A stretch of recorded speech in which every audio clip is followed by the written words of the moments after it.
जय एवरीवन, स्वागत है आपका विराग रिएक्ट्स के एक नए एपिसोड में। और आज के इस वीडियो में हम जिस वीडियो पे रिएक्ट करने वाले हैं वो है द रियल एंटरटेनमेंट टीवी का वीडियो, जहां पर पाकिस्तान के अंदर कुछ बवाल मचा है। आपको याद होगा, आज से कुछ दिन पहले, तकरीबन 10 से 15 दिन पहले, स्वीडन में कुरान जलाने का एक मामला सामने आया था और उसके बाद से पाकिस्तान में जो विरोध प्रदर्शन है वो शुरू हुए हैं। तो आइए देखते हैं पाकिस्तान की जनता इस पूरे मामले को लेकर के क्या सोचती है और इसके बीच में जो सुहैब भाई है वो कैसे इस मामले को हैंडल करते हैं, क्योंकि आज भीड़ बहुत ज़्यादा है। तो ये देखना भी काफ़ी ज़्यादा इंटरेस्टिंग होगा। तो चलिए शुरू करते हैं आज का अपना ये वीडियो। जी तो दोस्तों, मैं हूं सुहेब चौधरी और आप देख रहे हैं मेरा और आपका YouTube channel real entertainment TV. आज से 10-15 दिन पहले स्वीडन में कुरान बर्निंग का वाकया हुआ। इस अफसोसनाक वाकये की पूरी दुनिया में मजम्मत की गई, लेकिन आज 10-15 दिन गुजर जाने के बाद पाकिस्तान में प्रोटेस्ट किया जा रहा है, सड़कें ब्लॉक की जा रही हैं। पाकिस्तान की पब्लिक से पूछेंगे, प्रोटेस्ट करने वालों से पूछेंगे कि यहाँ पर हमारे प्रोटेस्ट करने का स्वीडन में क्या नुकसान होगा, उन्हें क्या फर्क पड़ेगा और इतना टाइम 10 दिन बाद 15 दिन बाद प्रोटेस्ट करने का क्या मकसद है। इसी वाले से यहाँ के जो लोग हैं उनके क्या जज्बात हैं जानेंगे इस वीडियो में। आइए मेरे साथ। अस्सलाम वालेकुम जी। अस्सलाम वालेकुम। आपका नाम? जी, चोरी बसीरत अली चिश्ती। चोरी साहब, ये बताएं, 10-15 दिन पहले अफसोसनाक वाकया पेश आया स्वीडन में। आज 10-15 दिन गुजर जाने के बाद प्रोटेस्ट रिकॉर्ड करवाने का क्या मकसद है? पूरी दुनिया में तो उसी टाइम प्रोटेस्ट हम उसी दिन से करा रहे हैं जिस दिन कुफार के ने स्वीडन के दहशतगर्दों ने हमारे साथ मजहबी दहशतगर्दी की है। ठीक है, उसी दिन से हम कर रहे हैं, ईद वाले दिन से। और ये जब भी हो, चाहे वो सद्दाम हुसैन की फांसी हो, चाहे इस तरह, ये हमारे जो मजहबी खास अयाम होते हैं, इनकी गंदी सोच का ये कासी है कि ईद वाले दिन मस्जिद के सामने ये किया है। अच्छा, मुझे ये बताएं, तुर्की एम्बेसी के सामने ये किया गया, मुझे ये बताएं, ऐसे वाकयात आए दिन देखने को मिलते हैं, वजह क्या है? क्या मुसलमानों के जज्बात के साथ खेला जाता है, कोई साजिश है, या कहीं किसी एक्शन का रिएक्शन दिया जाता है? देखें जी, वो इस तरह, बेशक ये एक्शन का रिएक्शन ही होगा। हालांकि किसी एक आदमी के कुछ गलती करने से आप पूरे देश को जिम्मेदार नहीं ठहरा सकते, क्योंकि अगर ऐसा होता तो पूरा का पूरा पाकिस्तान ही कई मामलों में जिम्मेदार होता।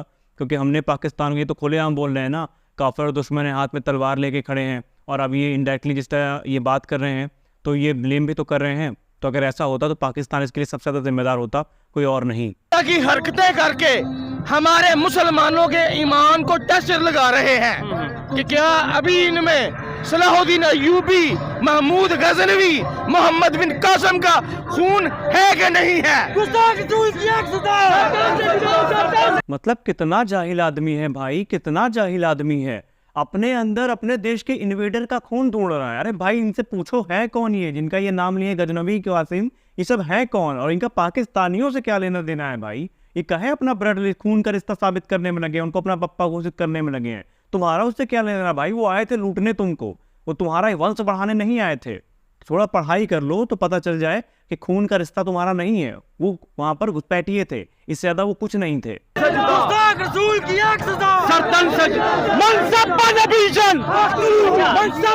आपने जिनके नाम लिए, सलाहुद्दीन के या महमूद गजनी के, उनके नाम लिए, अगर हिस्ट्री देखी जाए, उन्होंने बड़े बुत गिराए। सलाहुद्दीन अय्यूबी ने कहा था कि उम्मत मुस्लिमा को हर दौर में एक सलाहुद्दीन अय्यूबी की जरूरत होगी। लेकिन देखें, मैंने जो बात की एक्शन का रिएक्शन, हमारे जो इस्लाम में है उसका मफहूम है। आप मेरी करेक्शन कर सकते हैं कि आप किसी के झूठे खुदा को भी गलत ना कहो, ताकि वो आपके सच्चे खुदा को गलत ना कहे। जब हम किसी के मंदिर या किसी के इस तरीके से नुकसान पहुंचाएंगे जी, हम तो आज तक नहीं की। हमारे लिए तमाम आसमानी किताबें, हम हमारे मजहब में तमाम अंबिया कराम का एहतराम वाजिब है। ठीक है, और इसलिए जिस तरह हम एहतराम करते हैं, इस तरह उस मुआशरे को भी चाहिए, उस गंदे मुआशरे को, कि नबी पाक सल्लल्लाहु अलैहि वसल्लम और कुरान करीम हमारी मुकद्दस किताब है। ठीक है। अच्छा, फ्रांस में भी एक दफा वाकया पेश हुआ जिसमें आपकी ही जमात ने दोगलापन देख रहे हैं। अभी 15 मिनट पहले इन्होंने क्या कहा था?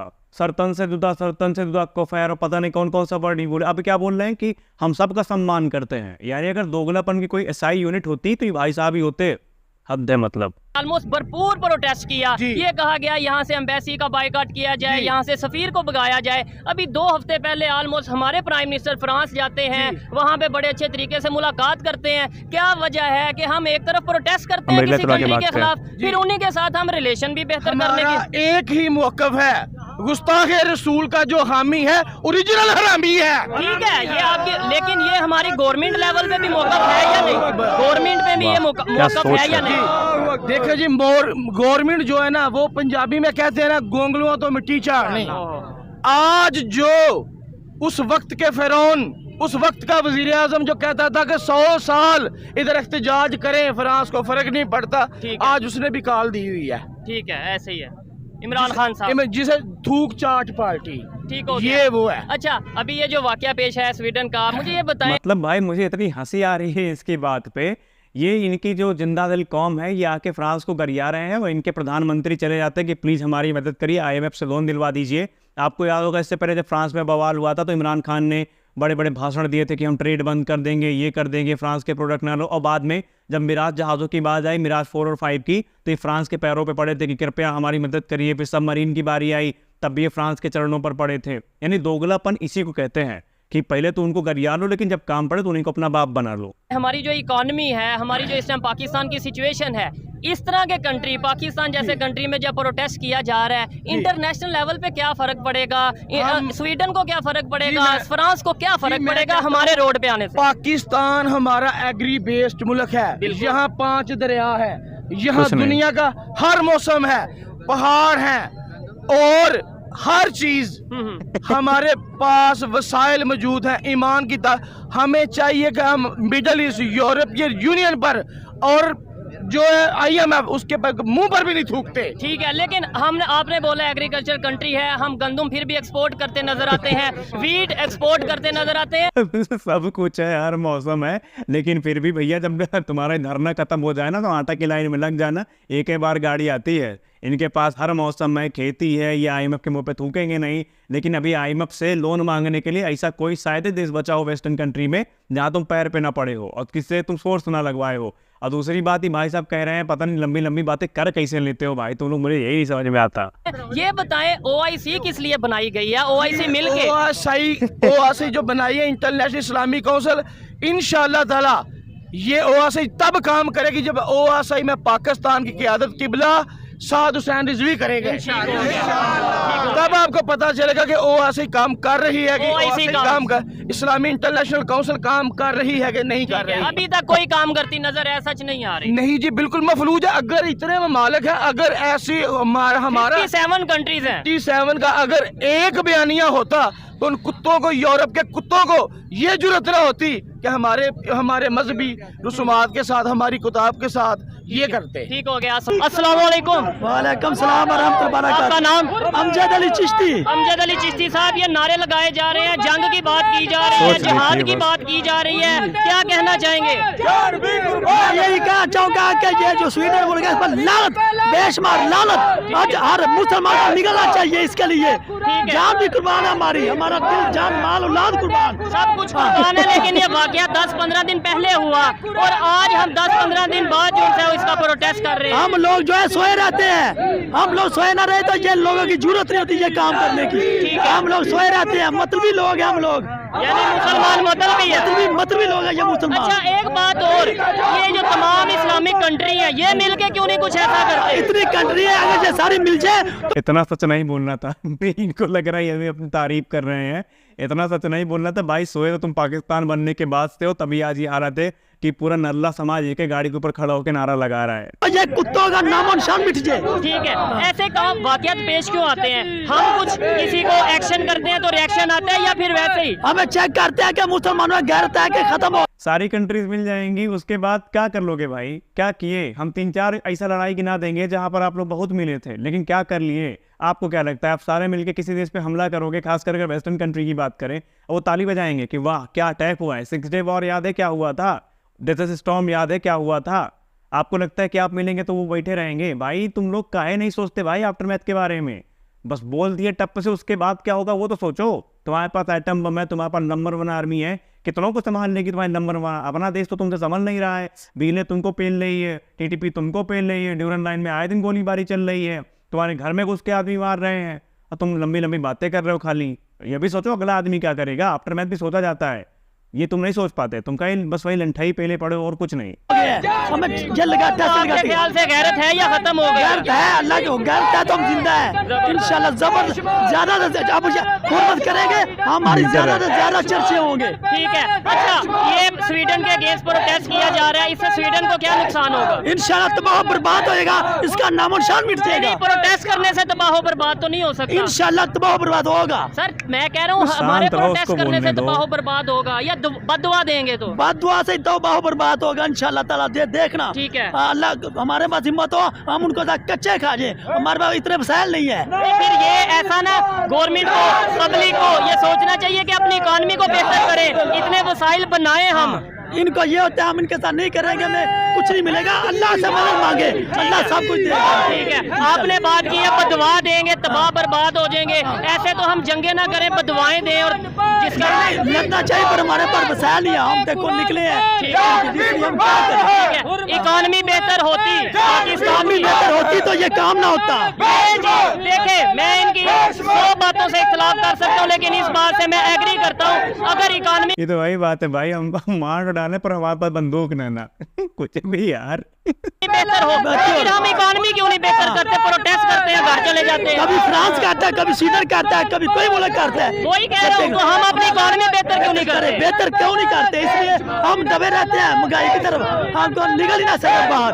ठीक हो गया। कैसे चेंज आएगा? कैसे ये जो लोगों के जज्बात है, जाहिर बात है दुख हुआ है लोगों को। इंशाल्लाह स्वीडन का अटैक, फ्रांस का अटैक, बात कौन कर रहा है? जिसके देश में खुद 150 से ज्यादा यूएन डेजिग्नेटेड टेररिस्ट बन रहे हैं, टेररिस्ट एंटिटीज जिसके देश में खुद मौजूद है, वो अटैक की बात कर रहा है। बहुत सही, इसी को कहते हैं, मतलब क्या बताया अब। इंशाल्लाह किस दिन इनकलाब आएगा और अल्लाह के फजल करम से सारी पूरी उम्मत में मुसलमानों की हुकूमत होगी इंशाल्लाह। ठीक बहुत दिन दूर नहीं वो आने वाला दिन। हमें पहले, लेकिन अभी फिलहाल तो पाकिस्तान के बारे में सोचने की इंशाल्लाह पाकिस्तान को बस दुआएं चल रही हैं, बाकी तो अल्लाह ही वाला है। देखें, हम अभी पूरी दुनिया में अपना हुकूमत करने की बात करते हैं, जब पाकिस्तान की बारी आती है तो हम कहते हैं दुआओं से। यही वो चूरन है, यही वो चूरन है जो पाकिस्तान बनने के बाद से इनको खिलाया गया है। जब भी इनकी गवर्नमेंट को ये लगता है कि हमारी पोल खुलने वाली है, जब भी इनकी आर्मी को लगता है कि हमारा फर्जीवाड़ा निकलने वाला है, तुरंत चूरन दे देते हैं कि देश खतरे में है, यहूदी मार डालेगा, हिंदू मार डालेगा, ईसाई मार डालेगा। वही चूरन खाए कि चढ़े रिक्शा में सब आदमी, और इसी ने इनका बेड़ा गर्क किया है। ये जो 283 या 233 बिलियन डॉलर का कर्जा आया है इनके ऊपर, ये ऐसे ही नहीं आया है, क्योंकि ये नकारा है। इनको लगता है कि बस ऊपर वाला बस ये हाथ फैलाएंगे, इनको सब दे देगा, मेहनत नहीं कर पाएंगे, मेहनत करने की जरूरत ही नहीं है ना बाकी लोग। तो यही सोच इनको ले डूबी है, और कोई उसमें दूसरा रीजन नहीं है। नहीं होगा, अल्लाह ही मालिक है, बस आपको भी पता है, हमें भी पता है। क्या करें?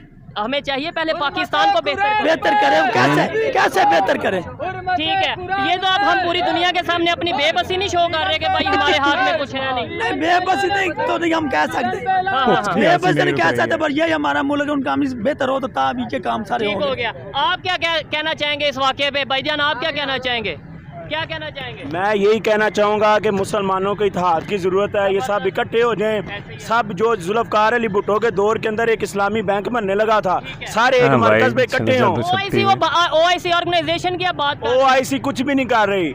अमली तौर पे हम जीरो हो चुके हैं। मुसलमान सिर्फ नारे लगाने की हद तक हैं। हमें चाहिए हम भरपूर मेहनत करें। मैं यही कह रहा हूँ ना, आपने खुद बोला मुसलमान नारा लगा, तो हम भी इधर आप भी नारे लगा रहे हैं, हम भी। मैं भी यही समझाना चाह रहा हूँ कि प्रैक्टिकली क्या आज अगर हमारे नौजवान मिल के इस्लाम के लिए, अपने वतन के लिए निकलेंगे, हमारी इकोनॉमी दिन रात हम मेहनत करें, जब हमारी इकोनॉमी स्ट्रॉन्ग होगी हम मुंह तोड़ जवाब देंगे। कहीं ना कहीं अवेयरनेस है, लेकिन हम ये प्रोटेस्ट करते हैं, घर चले जाते हैं। कभी फ्रांस में कोई वाकया होता है, कभी स्वीडन में, कभी कहीं में, हम प्रोटेस्ट करते हैं, घर चले जाते हैं। हमें नहीं चाहिए कि हम प्रैक्टिकली सोचें, इकोनॉमी को बेहतर करने की बात करें, ना कि जंग की और जिहाद की बात। सबसे पहले तो हमें चाहिए हम वो जो लीडरशिप है उसका इंतखाब करें जो अहल है। जो नाअहल लोग हैं हमने अपने ऊपर मुसल्लत किए हुए हैं और ये हमारी गलतियों की सजा है। जिस तरह की अवाम होगी उस तरह के हुक्मरान होंगे, हमें अपने आप को बदलने की जरूरत है, फिर इंशाल्लाह बदलाव आएगा। बड़ी ऑथेंटिक बात की, मुझे बताएं इस प्रोटेस्ट का कोई फायदा हो रहा है? ईमानदारी से बताइए। इस प्रोटेस्ट का फायदा नहीं है, लेकिन सिर्फ अपनी अपनी हाजिरी लगवाने के चक्कर में है।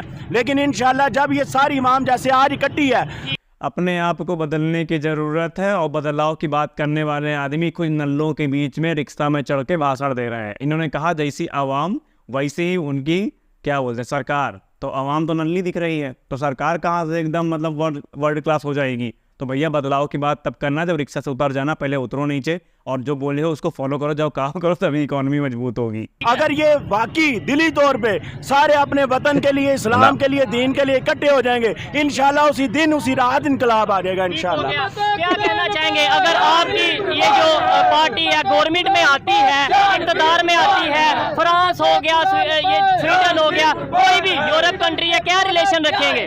बदकिस्मती से जो भी पार्टी इक़्तिदार में आ जाए, जब तक वो पाकिस्तान को इकोनॉमिकली बेहतरीन नहीं करेगा, इकोनॉमिकली पाकिस्तान स्टैंड नहीं करेगा, कोई कुछ नहीं कर सकता। ये नारों की हद तक रहेंगे। हमें मेहनत करनी होगी, मुसलमानों को इकट्ठा होना होगा, एक प्लेटफॉर्म का इंतखाब करना होगा, उसके बाद अपनी इकोनॉमी बेस्ट करनी होगी, फिरका वारियत से निकलना होगा। सारे जितने शिया वहाबी सुन्नी इंसानियत को प्रमोट, जी सब एक परचम के नीचे आएंगे, तब ये मुल्क आगे बढ़ेगा। और इंशाल्लाह, क्योंकि हमारा कलमा है, हमारा कुरान है, हमारा खुदा है। हमारे मजहब में ये कहा गया है आप किसी के झूठे खुदा को भी गलत ना कहो, झूठा ना कहो, नहीं तो वो आपके। तो हम यहाँ से कुछ इस तरीके से करते हैं, हमारी रवायत। सिया से मुझे याद आया, सुना है कि पिछले कुछ सालों में तकरीबन 8 की 10 सालों में तकरीबन 4000 सिया मुस्लिम पाकिस्तान में मार दिए गए। आप तो एकता की बात कर रहे हो ना। और सुना ये भी है कि पाकिस्तान में सिया मस्जिदों में ही अटैक हो रहे हैं। सुना मैंने ये भी है कि ईरान से जो टमाटर आए थे वो सिया मुस्लिम थे, सिया टमाटर थे, तो उनको टमाटर को फेंक ही दिया गया। तो भैया जो बोल रहे हो पहले उसको खुद बनाओ, उसके बाद दुनिया भर में अपनी ये जो एकता एक्सप्रेस है इसको चलाना। याद ऐसी रही है या कुछ ऐसा काम करते हैं कि दूसरे मजहब वालों को दुख होता है? बदकिस्मती से 75 साल तारीख में हर बंदा हमें जो है ना वो बिल्कुल ऐसे समझ लें कि जिस तरह इस्तेमाल करके एक रद्दी का टुकड़ा नहीं होता, पेपर की तरह फेंक देते हैं। जब ये अमली तौर पर अगर हुकूमत में आ भी जाए, नारों की हद तक है और कुछ नहीं, क्योंकि हमारे पास कोई चीज़ ही नहीं है, खाली आइटम बम भी बम है, वो कैसे आप चला लेंगे?